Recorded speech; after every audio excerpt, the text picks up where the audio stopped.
Film शुरू होती है जब दो राज्यों को दिखाया जाता है।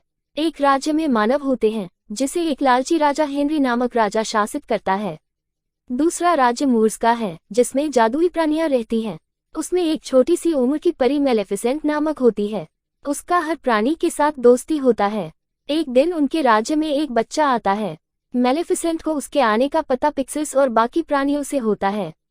उसे इसका पता चलते ही वो उससे मिलने चली जाती है। बात करते हुए बच्चा, जिसका नाम स्टेफन है, उसे बताता है कि उसका सपना है कि वह एक दिन कैसल में रहेगा। जाते जाते स्टेफन अपना हाथ आगे करता है। उसे हाथ मिलेते ही मेलेफिसेंट को बहुत तेज दर्द होता है। स्टेफन घबरा जाता है तो मेलेफिसेंट उसे बताती है कि तुमने आयरन की रिंग पहनी है जिससे परियों को तकलीफ होती है। ये बात सुनकर स्टेफन अपनी रिंग उतार देता है। वह जाते हुए वापस आने का वादा करता है। उसकी रिंग उतारने के कारण मेलेफिसेंट बहुत खुश होती है और सारा समय उसके बारे में सोचती रहती है। कुछ समय बाद स्टेफन वापस है। वह दोनों साथ में बहुत सारा समय बिताते हैं और समय के साथ इन दोनों की दोस्ती प्यार में बदल जाती है। मेलेफिसेंट की 16वीं जन्मदिन पर स्टेफन मेलेफिसेंट को एक सच्चे प्यार का किस करता है। उसके बाद वह पैसे कमाने के लिए मूर्स से दूर चला जाता है और यहाँ मेलेफिसेंट भी अपने राज्य की रानी बन चुकी होती है। एक दिन हेनरी मूर्स पर हमला कर देता है। मेलेफिसेंट आर्मी को देखकर उनको वापस जाने का कहती है, लेकिन हेनरी उस पर हमला कर देता है। तो मेलेफिसेंट ट्री ब्रांचेस से बने हुए क्रीचर्स को बुला लेती है। वह आर्मी से लड़ने लग जाते हैं और मेलेफिसेंट हेनरी के पास जाती है, लेकिन हेनरी किसी तरह वहां से भाग जाता है। वापस आते ही किंग हेनरी बीमार पड़ जाता है और ऐलान करता है कि जो भी मेलेफिसेंट को खत्म कर देगा वह भविष्य का राजा बनेगा या हेनरी उसकी बेटी से शादी करेगा। ये बात वहां पर खड़ा एक लड़का सुन लेता है, जो कोई और नहीं बल्कि स्टेफन होता है। स्टेफन मेलेफिसेंट से मिलने जाता है और दोनों बातें करने लगते हैं। बातों बातों में स्टेफन मेलेफिसेंट को पानी में कुछ मिला कर देता है, जिसे पीते ही मेलेफिसेंट बेहोश हो जाती है। स्टेफन मेलेफिसेंट को मारने की कोशिश करता है, लेकिन उसकी हिम्मत नहीं होती, तो वह उसके दोनों पंख काट देता है और किंग हेनरी के सामने रख देता है। स्टेफन बताता है कि उसने मेलेफिसेंट को मार दिया है। अगले सीन में हम देखते हैं कि मेलेफिसेंट अब चलने के लिए मजबूर हो जाती है। उसे अपने प्यार से धोखा मिलने पर बहुत दुख होता है। एक दिन मेलेफिसेंट देखती है कि कुछ इंसान एक कौवा को मार रहे हैं। वह अपने जादू से उस कौवे को इंसान बना देती है।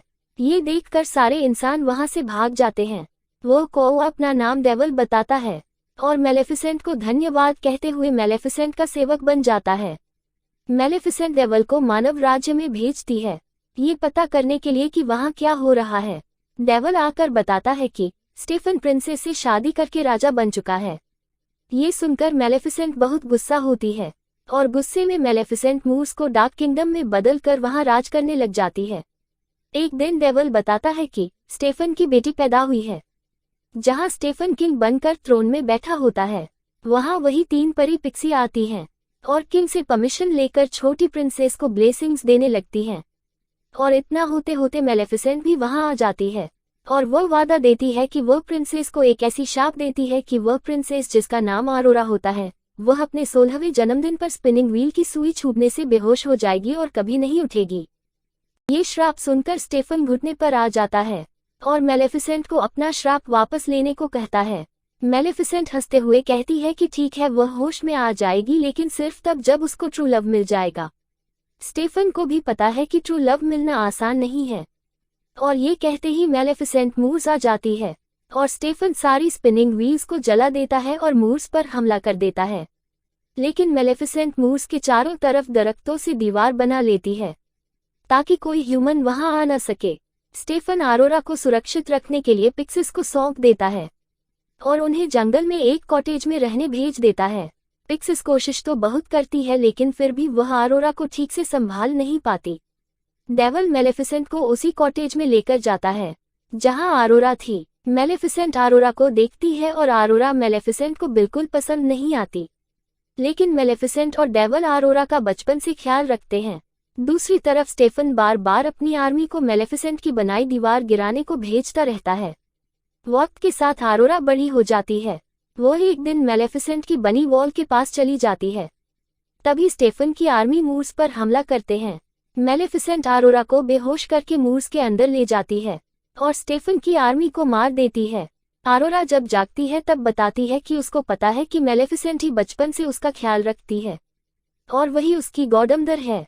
उसके बाद से ऑरोरा बार बार मूर्स आती है और उसकी दोस्ती मूर्स के क्रीचर से हो जाती है। उसका ध्यान रखते रखते मेलेफिसेंट उससे प्यार करते हैं और अपना श्राप वापस लेने की चाहत रखते हैं, लेकिन कामयाब नहीं हो पाती है। जैसे ही ऑरोरा का 16वां जन्मदिन आता है तो दोनों राज्यों में बेचैनी बढ़ती जाती है। अगले दिन ऑरोरा कहती है कि वह मेलेफिसेंट के पास मूर्स में रहना चाहती है। ये बात कहने के लिए वह पिक्सिस के पास जाती है। रास्ते में ऑरोरा को एक प्रिंस मिलता है जिसका नाम फिलिप होता है। उन दोनों को दूर से देखते हुए डेविल मेलेफिसेंट को ख्वाब दिखाता है कि फिलिप ऑरोरा को ट्रू लव किस करके कर्स तोड़ सकता है। मेलेफिसेंट हंसते हुए कहती है कि ये कर्स कभी नहीं टूटेगा क्योंकि ट्रू लव एग्जिस्ट ही नहीं करता है। अगले सीन में हम देखते हैं कि ऑरोरा पिक्सिस को मेलेफिसेंट के पास रहने वाली बात बताती है, तो पिक्सिस ऑरोरा को कर्स वाली बात बता देती है। ये सुनकर ऑरोरा बहुत गुस्सा हो जाती है और मेलेफिसेंट से नाराज होकर कैसल चली जाती है। मेलेफिसेंट डेविल को फिलिप को लेकर आने कहती है। कैसल आकर ऑरोरा स्टेफन से मिलती है।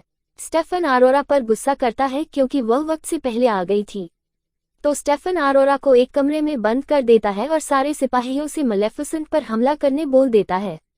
लेकिन किसी तरह ऑरोरा रूम से बाहर आ जाती है और मैजिक से बने स्पिनिंग व्हील को छुटकारा देती है, जिसकी सुई ऑरोरा को छूट जाती है और कर्स के मुताबिक ऑरोरा बेहोश हो जाती है। दूसरी तरफ हम देखते हैं कि मेलेफिसेंट को कर्स पूरा होने का पता चल जाता है।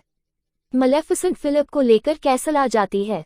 ऑरोरा के पास पहले से ही पिक्सिस होती है। वह फिलिप को ट्रू लव किस करने को कहती है, लेकिन इसके बावजूद ऑरोरा होश में नहीं आती, तो ये देखकर मेलेफिसेंट रोने लगती है।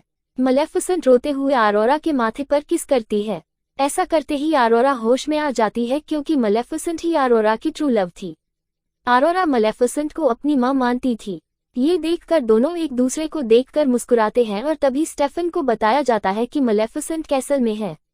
मेलेफिसेंट जब ऑरोरा को मूर्स लेकर जा रही होती है तब स्टेफन की आर्मी उस पर आयरन चेन डालकर मेलेफिसेंट को कमजोर कर देते हैं। अपनी जान बचाने के लिए मेलेफिसेंट डेविल को मैजिक से ड्रैगन बना देती है। ड्रैगन सभी पर हमला कर देता है और मेलेफिसेंट से आयरन चेस उठा लेता है। तभी स्टेफन की सेना आयरन शील्ड लेकर चारों तरफ से मेलेफिसेंट को घेर लेती है। मेलेफिसेंट कैसल को तबाह होता देखकर ऑरोरा को ड्रैगन के साथ भाग जाने का कहती है। तभी स्टेफन आयरन आर्मर पहनकर मेलेफिसेंट पर हमला कर देता है। वो आयरन चेस से मेलेफिसेंट को मारने ही लगता है कि ऑरोरा मेलेफिसेंट के पंख को आजाद कर देती है और पंख अपने आप मेलेफिसेंट से आकर जुड़ जाती है। मेलेफिसेंट फिर से पांव पर लगी आयरन चेस से स्टेफन को घसीटते हुए कैसल की छत पर आ जाती है। वह स्टेफन को मारने वाली थी कि स्टेफन उस पर हमला करते हुए दोनों को नीचे की ओर गिर जाता है, लेकिन मेलेफिसेंट अपने पंख खोल देती है और स्टेफन नीचे गिर जाता है। फिल्म के आखिरी सीन में हम देखते हैं कि मेलेफिसेंट मूर्स के चारों तरफ बनी दीवार गिरा देती है और मूर्स को पहले जैसा बना देती है और ऑरोरा को ह्यूमन किंगडम और मूर्स की क्वीन बना देती है। दोस्तों, अगर फिल्म पसंद आई हो तो चैनल को